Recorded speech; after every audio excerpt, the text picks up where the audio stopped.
Corona virus প্রতিরোধের জন্য এখন বিশ্বজুড়ে চলছে টিকা নেওয়ার তোড়জোড়। আধুনিক সব প্রযুক্তি নিয়ে নানাভাবে এখন সংরক্ষণ করা হচ্ছে কোটি কোটি ডোজ টিকা।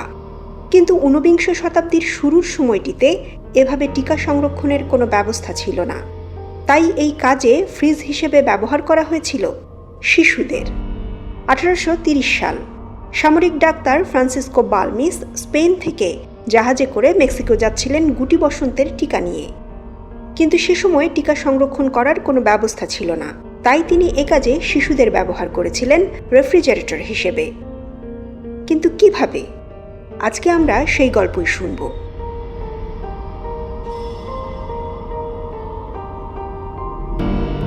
1800 শতকের শেষ নাগাদ ইউরোপ জুড়ে চলছিল গুটি বসন্তের মহামারী। লক্ষ লক্ষ মানুষ মারা যাচ্ছিলেন ভয়ঙ্কর এই রোগে। প্রতিকার হিসেবে 1796 সালে ইংরেজ চিকিৎসক এডওয়ার্ড জেনার গাভীর ক্ষতস্থান থেকে গুটি বসন্তের টিকা আবিষ্কার করেন। এরপর অনেকেই ধীরে ধীরে টিকা নিতে শুরু করেন এবং এটি রোগ প্রতিরোধের একটি কার্যকরী কৌশলে পরিণত হয়।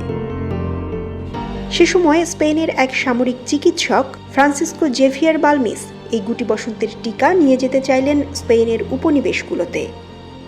স্পেনের রাজা চতুর্থ কার্লোসও রাজি হয়ে গেলেন। কার্লোসের এক মেয়েও গুটি বসন্তে মারা যাওয়ায় তিনি এই রোগটি প্রতিরোধে সত্যি অনেক কার্যকর উদ্যোগ নিতে চেয়েছিলেন।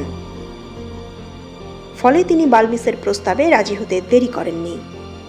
তবে বালমিসের উদ্দেশ্য কেবল টিকা দেওয়া ছিল না, বরং বিভিন্ন দেশে টিকাদান কেন্দ্র স্থাপন করতে চেয়েছিলেন যেন এই রোগের প্রাদুর্ভাব নিয়ন্ত্রণ করা যায়। এই উদ্দেশ্যে বালমিস স্পেনের এক বন্দর থেকে জাহাজে চড়ে যাত্রা শুরু করেন 1803 সালে। সে সময় এই টিকার কার্যকারিতা থাকত মাত্র 12 দিন, কিন্তু জলপথে উপনিবেশগুলোতে পৌঁছাতে সময় লাগত কয়েক মাস।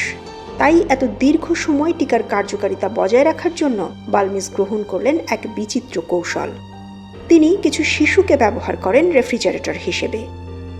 বালমিসের জাহাজে তোলা হয়েছিল 22 জন এতিম শিশুকে। বালমিস প্রতি 10 দিন পর পর দুটি শিশুকে গরুর যে গুটি বসন্ত হয় সেটিতে আক্রান্ত করেন। তারপর তাদের ক্ষতস্থান থেকে সেরাম সংগ্রহ করেন টিকা সংরক্ষণের জন্য। এভাবে যতদিন জাহাজ গন্তব্যে পৌঁছায়নি ততদিন এই শিশুদের আক্রান্ত করার মাধ্যমে টিকা সংরক্ষণ করা হয়েছিল। এতে শিশুরা অসুস্থ হয়ে পড়লেও কেউ মারা যায়নি। এখন পদ্ধতিটিকে খুবই বর্বর শোনালেও 1800 শতকের শুরুতে তা ছিল খুবই স্বাভাবিক বিষয়।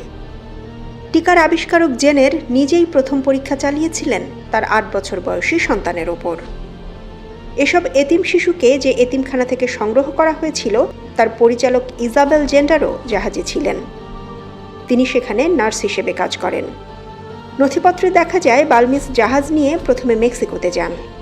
সেখানে স্পেন থেকে নিয়ে যাওয়া 22 জন শিশুকে নামিয়ে দেন এবং মেক্সিকো থেকে আবার 26 জন শিশুকে জাহাজে তোলেন। তাদের বয়স ছিল 4 থেকে 14 বছর। এভাবে বালমিস Peru, Ecuador, Colombia, Venezuela, Mexico, Philippine এবং চীনের প্রায় 3 লাখ মানুষকে বিনামূল্যে টিকা পৌঁছে দিয়েছিলেন। রক্ষা পেয়েছিল লাখো মানুষের জীবন। গাভীর ক্ষতস্থান থেকে টিকা আবিষ্কারের নেপথ্যের গল্পও পাবেন বাংলা ডায়েরিতে। ইতিহাসের এমন আরও অনেক তাক লাগানো গল্প জানতে সাবস্ক্রাইব করুন বাংলা ডায়েরি।